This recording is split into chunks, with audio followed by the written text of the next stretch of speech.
Tapi teman-teman saya yang lain, rekan-rekan mengatakan nggak ada masalah, nggak ada, secara etika pun nggak ada. Ya itu pendapat mereka. Bahkan mereka mengatakan kalau misalkan ini melanggar etika, ya udah nggak usah hidup di Indonesia, nggak ada masalah. Yang jadi masalah adalah menyeret ini ke ranah hukum. Lebay kalau menurut saya.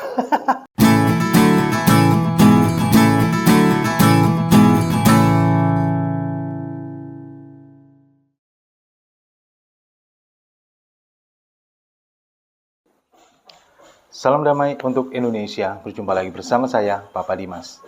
Informasi. Info kali ini datang dari Engkong Anwar Abbas yang akan menyeret penjual rendang babi ke pengadilan.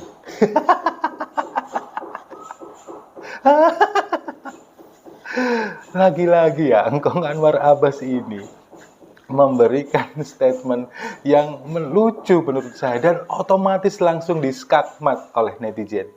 Ya, jadi sebelumnya memang kemarin ini heboh di dunia maya, pertama kali dicuitkan oleh Hilmi Firdausi, seorang ustadz katanya, tapi cuman muncul di medsos saja. Dia mengatakan ada sebuah resto di Kelapa Gading, Jakarta Utara yang bernama Babi Ambo, menjual rendang babi. Kemudian ini disebarkan kemana-mana, kemudian menjadi heboh, bahkan menuai protes banyak pihak, terutama tokoh-tokoh politik yang asalnya memang dari Sumatera Barat. Brand sebelumnya yang disebut Babi Ambo yang pernah beroperasi selama beberapa bulan ingin meminta maaf yang sebesar-besarnya buat teman-teman atau saudara-saudara saya yang mungkin merasa tersinggung. Sebut saja ada Gus Pardi Gaus, anggota legislatif dari Partai Amanat Nasional, ada Fadlizon, ada Fauzi Bahar, kemudian juga Andri Rosiade, dan Hilmi Firdausi sendiri, dan yang terakhir Wakil Ketua MUI Engkong Anwar Abbas. Semua mengecam bahwa ini katanya mencederai orang Minang, melukai hati masyarakat Minang yang budayanya ini cenderung budaya Islam, makanan halal, dan lain sebagainya. Dan yang lebih parah lagi, Engkong Anwar Abbas ini akan menyeret sang penjual rendang babi ini ke pengadilan. Sekarang pertanyaannya, mau pakai pasal apa coba? Pasal apa? Apa yang dilanggar? Kemarin saya sempat berdiskusi dengan rekan-rekan praktisi hukum. Kalau misalkan ini diseret ke pengadilan, pasal apa yang akan digunakan? Teman-teman banyak yang bilang nggak ada, pelanggaran hukumnya nggak ada di sini. Mungkin secara etika, mungkin iya. Kalau saya pribadi mengatakan penggunaan kata babi ambo itu secara etika kurang tepat memang. Karena di sana ada kata babi, kemudian ada kata ambo yang sangat bertolak belakang, karena ambo ini khusus kata dari bahasa Minang yang berarti saya, kemudian ada babi di sana. Kalau menurut saya pribadi, ini memang kurang tepat. Tapi teman-teman saya yang lain, rekan-rekan mengatakan nggak ada masalah, nggak ada, secara etika pun nggak ada. Ya itu pendapat mereka. Bahkan mereka mengatakan kalau misalkan ini melanggar etika, ya udah nggak usah hidup di Indonesia, nggak ada masalah. Yang jadi masalah adalah menyeret ini ke ranah hukum. Lebay kalau menurut saya. Kemarin saya tanya ke teman-teman yang praktisi hukum, pasal apa yang harus digunakan? Banyak yang bilang, ya ini kalau mungkin dipaksakan, mungkin pasal perbuatan onar yang membuat gaduh seperti yang dipasalkan pada Ratna Sarumpait pada waktu itu. Ya, tapi kalau sekarang bikin gaduhnya di mana? Apakah gaduh untuk sebagian orang, sebagian pihak yang punya kepentingan, atau membuat gaduh semua masyarakat yang ada di Indonesia? Saya rasa enggak, fine-fine aja mereka. Bahkan di seluruh penjuru Indonesia, makanan diolah dengan bahan apapun, fine-fine aja, nggak ada masalah. Ini namanya kreativitas. Tapi pemerintah, Pemprov DKI, terutama Wakil Gubernur Riza Patria mengatakan kreativitas jangan sampai mencederai, melukai hati umat yang lain. Melukai hatinya di mana, Pak? Lebay. Bahkan polisi dan juga Satpol PP harus datang ke rumah Sergio namanya, pemilik babi ambo ini. Datang ke sana untuk memeriksa, menggeledah, mengecek. Dan ternyata apa? Resto ini udah tutup. Kan kacau. Dan ternyata memang ini bukan resto. Ini adalah online shop, rumahan yang memang menjual rendang babi. Dan di sana ditulis nggak cuma rendang, masakan non halal semuanya. Ada rendang babi, gulai babi, kemudian babi panggang.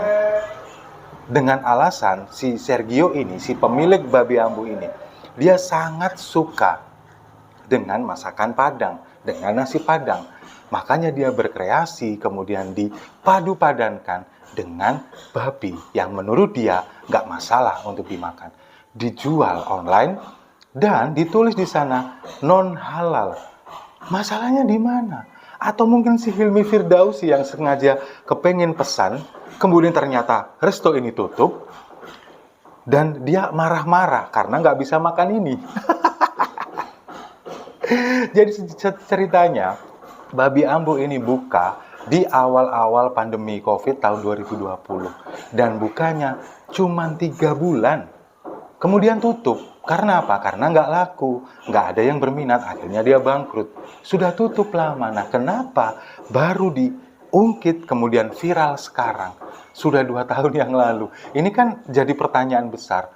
Ada isu apa sih yang mau dialihkan? Ada kepentingan apa sehingga ini kemudian diviralkan? Nah, kalau berbicara masalah pengolahan bahan makanan, semua makanan Chinese food pada awalnya berbahan dasar babi. Sebut saja bakpao, bakpia, bakmi, kemudian juga bakcang, bakso. Semuanya berawalan kata bak yang berarti daging babi. Kemudian dibawa ke Indonesia, disesuaikan dengan adat budaya kita, menggunakan daging sapi, ayam, bahkan ikan. Dan sejarahnya, bakso ini sejarahnya pada awalnya dulu. Pertama kali muncul ini pada waktu dinasti Ming di tahun 1368 sampai 1644. Seorang pemuda yang bernama Meng Bao ini kepingin menyajikan masakan daging babi, tapi supaya daging ini empuk. Gimana caranya? Untuk disajikan ke ibunya yang sudah tua. Karena daging babi kan biasanya dimasaknya ini ditumis dan sebagainya. Kan cenderung alot. Nah, kemudian dia terinspirasi oleh kue mochi yang berasal dari tepung ketan yang ditumbuk. Nah, kayaknya kalau daging ini enak nih kalau ditumbuk kayak gini. Makanya dia digiling, dagingnya ditumbuk, kemudian dibikin bulat-bulat, disajikan bersama kuah yang kaldu yang hangat. Jadilah bakso ini. Dan kemudian seiring perkembangan zaman, menyebar ke seluruh dunia, terutama ke Indonesia, dibawa oleh pedagang Cina yang datang ke sini. Kemudian juga dimodifikasi sesuai dengan kebudayaan di sini yang mayoritas tidak mengkonsumsi daging babi. Jadilah bakso yang seperti sekarang. Apakah warga Tionghoa yang memiliki resep asli ini marah? Enggak. Mereka fine-fine aja, biasa aja. Nggak ada yang salah dengan ini, akulturasi budaya. Karena makanan, produk makanan, masakan adalah bentuk dari kebudayaan. Nggak ada yang masalah. Lalu kenapa kalau ada rendang babi kemudian menjadi kepanasan, marah-marah, disangkut pautkan ke ranah agama? Sekarang kalau misalkan mau menggoreng ini ke masalah agama, seharusnya yang lebih dulu marah adalah kaum Hindu di Bali. Kenapa? Di Bali berapa banyak rumah makan yang menggunakan daging sapi? Padahal umat Hindu Bali, sapi ini adalah binatang yang disucikan dan tidak boleh dimakan. Tapi di sana sudah dijual makanan halal berupa daging sapi, kemudian perdagangkan secara bebas di Bali. Apakah warga Hindu Bali marah? Enggak. Mereka enggak mengkaitkan ini dengan agama. Karena mereka menghargai kebudayaan kita, agama kita, bahwa iya, mereka memang enggak makan daging babi, mereka makan daging sapi.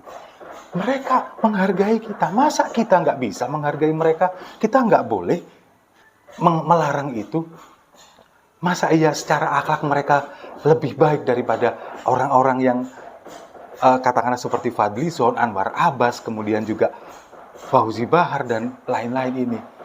Enggak dong, kalian yang harusnya yang lebih berpendidikan, orang yang sekarang dijadikan wakil rakyat, harusnya lebih bisa menghargai perbedaan ini.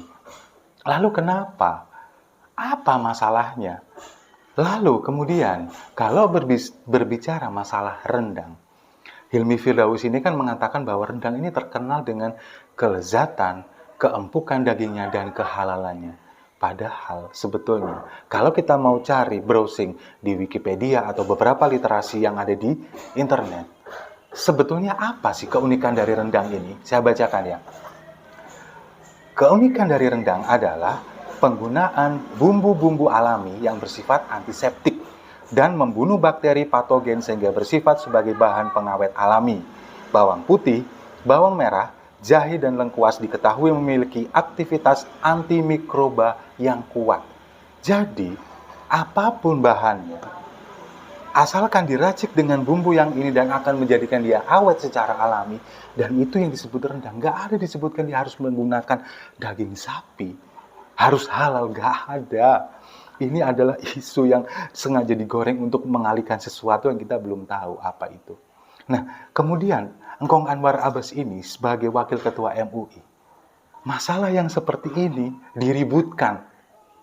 Coba kalau misalkan ada pemimpin pondok pesantren yang kemudian berbuat cabul kepada santrinya, kemana suara Engkong Anwar Abbas? Diem. Kemudian ada teroris yang sengaja ingin menghancurkan negara ini, diem, malah dibelain. Kemudian kalau misalkan ada pemuka agama yang berceramah menjelek-jelekan agama lain, diem. Tapi yang seperti ini dipermasalahkan. Sebetulnya apa motifnya Engkong Anwar Abbas ini? Sebagai wakil ketua MUI, harusnya ranah-ranah yang seperti itu yang harus lebih dikonsentrasikan, bukan yang seperti ini. Melihat sepak terjang Anwar Abbas seperti ini, saya jadi teringat ucapan seorang Bung Karno pada waktu tahun 1940. Bung Karno pernah berkata seperti ini, saya bacakan. Coba Tuhan menghina si miskin, makan haknya anak yatim, menfitnah orang lain, musyrik di dalam Tuhan punya pikiran ataupun perbuatan. Maka tak banyak orang akan menunjuk kepada Tuhan dengan jari seraya berkata, Tuhan menyalahi Islam.